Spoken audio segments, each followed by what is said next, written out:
جی مشتاق صاحب آپ کیا کہہ رہے تھے؟ سینیٹر مشتاق صاحب کالنگ اٹینشن والے نوٹس والے ابھی آئے نہیں.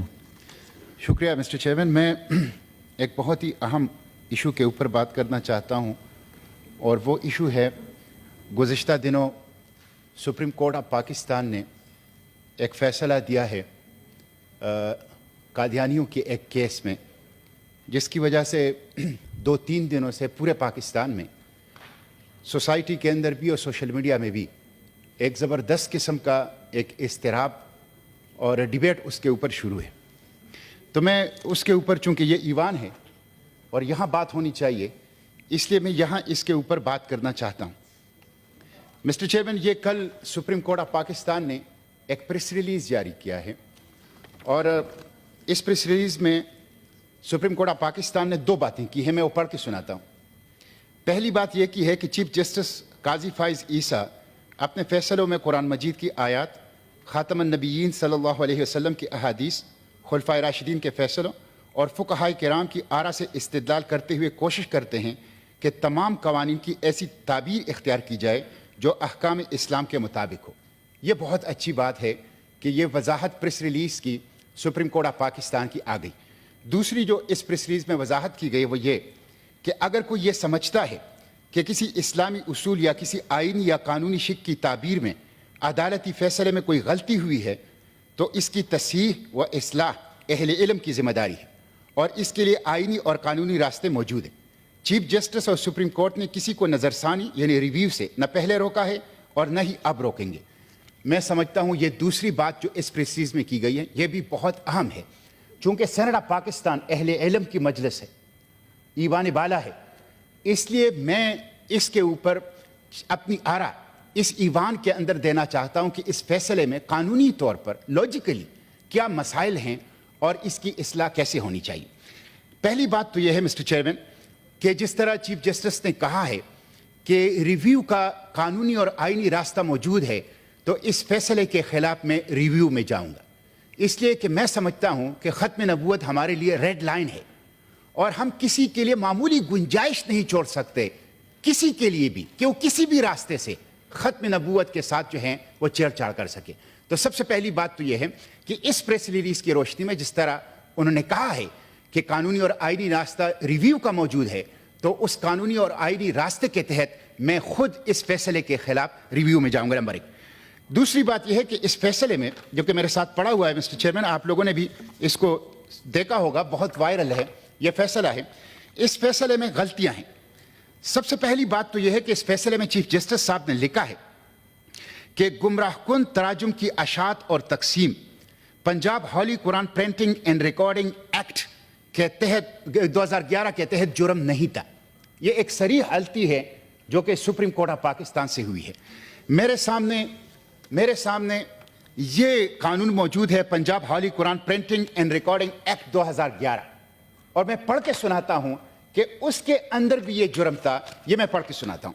اس کی سیکشن 9 جس کے تحت جس کے تحت اس فیصلے میں ذکر کیا گیا ہے، penalty: a printer, publisher or a proprietor of a recording company who contravenes any provision of this act or the rules made thereunder, or a person in whose voice a record is prepared, or a person who has certified under subsection 3 of section 5 a specimen copy or record of the Holy Quran which is not in conformity with the provision of this act, shall be liable to imprisonment for a term which may extend to 3 years or with fine of not less than 20,000 rupees or with both.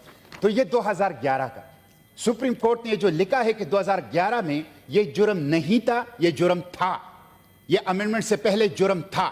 Amendment کے بعد اس میں fine کے اندر اضافہ ہوا ہے، قید کے اندر اضافہ ہوا ہے، اور اس میں الیکٹرانک ڈیوائس کو بھی شامل کر دیا گیا ہے. تو سب سے پہلی غلطی تو یہ سپریم کورٹ آف پاکستان کو اس غلطی کی اصلاح کرنی چاہیے، اور یہ جرم تھا، یہ امینڈمنٹ سے پہلے بھی جرم. تو دوسری بات یہ.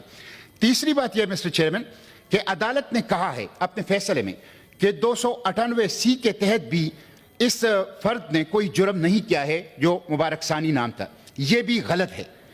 وہ تبلیغ کر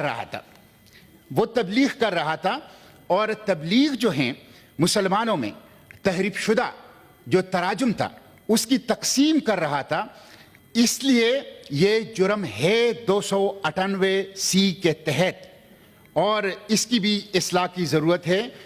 عدالت کو چاہیے کہ اپنے اس فیصلے کی اصلاح کریں کہ 298C کے تحت اگر ان کو کوئی تحریف شدہ ترجمے کی وہ مسلمانوں کے اندر تبلیغ کر رہے ہیں تو اس کی ان کو اجازت نہیں ہے. تو یہ تیسری بات.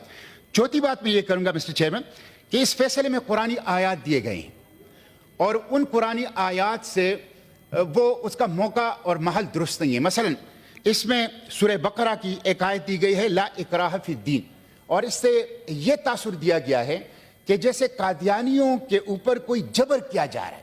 حالانکہ یہاں اس صورتحال یہ ہے کہ خود قادیانی مسلمانوں کے اوپر جبر کر رہے ہیں. وہ ایک گمراہ کن تفسیر قرآن کی تفسیر کے نام سے شائع کرتے ہیں اور پھر اسے مسلمانوں کے اندر تقسیم کر رہے ہیں. تو یہ اس آیت کا موقع اور محل درست نہیں تھا. دوسرا اس میں یہ آیت استعمال کی گئی ہے سورہ ہجر کی نحن نزلنا الذکر وإن لہ لحافظون کہ ہم نے اس قرآن کو نازل کیا ہے اور ہم ہی اس کی حفاظت کریں گے. گویا اگر قرآن کے اندر کوئی تحریف کرے اور تحریف کاری کرے اور اس کو تبدیل کرے اس کے ترجمے کو اس کی تفسیر کو اور گمراہ کن تفسیر لے آئیں تو اس کو روکنے کا ذمہ اللہ نے لیا ہے. یہ بھی درست نہیں ہے. اس کا ترجمہ اور اس کا محل اور اس کی تفسیر اور اس کی پس منظر اللہ تعالیٰ نے قرآن پاک کی حفاظت کے جو مختلف ذرائع ہیں اس میں سے ایک ذریعہ امت مسلمہ ہے. یہ تو بنی اسرائیل والی بات ہوئی کہ انہوں نے حضرت موسیٰ علیہ السلام سے کہا کہ آپ جائیں اور آپ کا خدا جائیں اور لڑیں ہم تو یہاں بیٹھے ہوں گے. تو اللہ تعالیٰ نے یہ نہیں ہے کہ اللہ تعالیٰ اور قرآن وہ جانے اور ہم یہاں نہیں, ہم امت مسلمہ اس کی حفاظت کریں گے. امت اس کی حفاظت کریں گے اور اللہ تعالیٰ کی اس کی حفاظت کے اسباب میں سے ایک سبب امت مسلمہ ہے. یہ امت کی ذمہ داری ہے کہ اللہ کی کتاب کی حفاظت کریں, اس کو محفوظ کریں, اس کو پھیلائیں, اس کو نافذ کریں, اس کو بالا کریں. یہ امت کی بنیادی ڈیوٹیوں میں. تو یہ موقع و محل جو ہے وہ نہیں. میں سمیٹ رہا ہوں مسٹر چیئرمین. پانچویں بات یہ ہے مسٹر چیئرمین کہ فیصلہ اس فیصلے میں دستور پاکستان میں 2 منٹ میں سمجھ یہ چونکہ معاملہ اہم ہے اس لیے میں وضاحت اس لیے کرنا چاہتا ہوں. پانچویں بات میں یہ کروں گا کہ فیصلے میں دستور پاکستان کی آرٹیکل 20 اور 22 اقلیتوں کے حقوق کے ضمن میں حوالہ دیا گیا ہے. یہ بات ٹھیک ہے کہ آرٹیکل 20 اور 22 میں اقلیتوں کے حقوق کی بات کی گئی ہے اور ضمانت دی گئی اور سب دے رہے ہیں, لیکن یہ subject to law and public order ہے. یہ قانون اور امن عامہ کے تابع ہے اور قادیانیوں کے ضمن میں قانون جو ہیں وہ امتناعی قادیانیت کا قانون ہے. امتناعی قادیانیت کا قانون کیا ہے؟ امتناعی قادیانیت کا قانون یہ ہے کہ 298B اور 298C کے تحت قادیانی اپنے آپ کو مسلمان نہیں کہہ سکتے, اپنی عبادت گاہ کو مسجد نہیں کہہ سکتے, اذان نہیں دے سکتے, اپنے مذہب کو اسلام نہیں کہہ سکتے, مسلمانوں میں اپنے مذہب کی تبلیغ نہیں کر سکتے. یہ لا ہے جو قادیانیوں کے ضمن میں آرٹیکل 20 اور آرٹیکل 22 جو کانسٹیٹیوشن کے اس میں اور سپریم کورٹ کی جو ظہیر الدین کیس ہے 5 رکنی بینچ اس نے کہا ہے کہ امتناعی قادیانیت کا جو قانون ہے وہ بنیادی حقوق سے متصادم نہیں ہے. انہوں نے بھی اس کو انڈورس کر دیا ہے.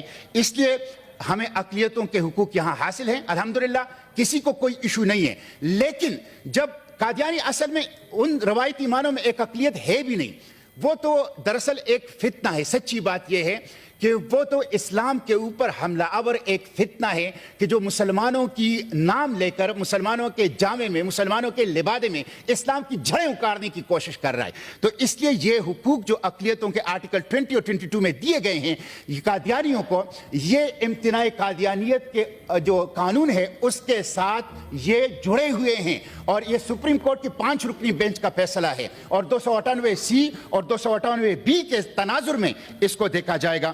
اور آخری بات مسٹر چیئرمین میں یہ کروں گا کہ یہ جو حکومت نے جو پیراگراف نمبر 6, 7 اور 8 اور 9 اور 10 ہیں اس فیصلے کی یہ جو پیراگراف ہیں 6, 7, 8, 9 اور 10 یہ irrelevant ہے. میں سمجھتا ہوں یہ اس فیصلے سے بالکل مطابق نہیں ہے, اس کو یہاں نہیں ہونا چاہیے. اس کی وجہ سے بہت سا ابہام جو ہیں وہ پھیلا ہوا ہے.